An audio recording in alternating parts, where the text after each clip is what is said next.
madaxweynaha jamhuuriyadda Soomaaliland mudane Muuse Biixi Cabdi markii uu arkay dastuurka jamhuuriyadda Soomaaliland qodobkiisa 9aad farqadiisa 3aad madaxweynuhu markuu arkay aqoontooda kartidooda iyo waaya-aragnimadooda markuu ku qancay inay hanan karaan mas'uuliyadda ka dhalan karta xilalka qaranka markuu madaxweynuhu sameeyay la tashi ballaaran madaxweynaha jamhuuriyadda Soomaaliland mudane Muuse Biixi Cabdi waxa uu go'aansaday in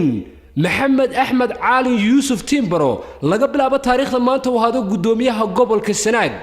إن حمزة محمد عبدي أحمد إن لقى بلعبة تاريخ لما وهذا قدوميها قبل كتقدر جامع حاجي أحمد عبدي موسى إن لقى بلعبة تاريخ لما وهذا قدوميها قبل كمرودي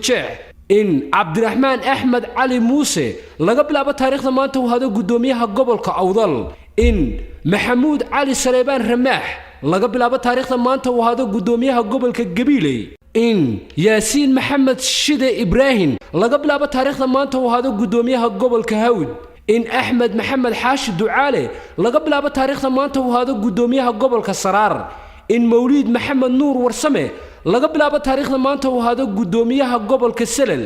in Maxamuud Warsame Jaamac Cali laga bilaabo taariikhda maanta uu hado afayeenka madaxweynaha jamhuuriyadda Soomaaliland إن عبد الواحد عبد القادر عبد الرحمن محمود لقى بلعبة تاريخ مانته وهذا اللي تليها مدحونها جمهورية الصومال لنا أرمها بالشدة إن خضر الشيخ عبد الله الشيخ علي جوهر لقى بلعبة تاريخ مانته ونقضوا قدومية كحجين كهيدا قحونتها يبارك عياش قرنكا وحكى له وريكتدن مدحونها جمهورية الصومال لنا وصوصاري لقيري gobolada saaxil sool baran daadmareed buuhoodle iyo xaysimo waxa xilka gudoomiyenimo sii hayn doona gudoomiyaasha hadda xilka haya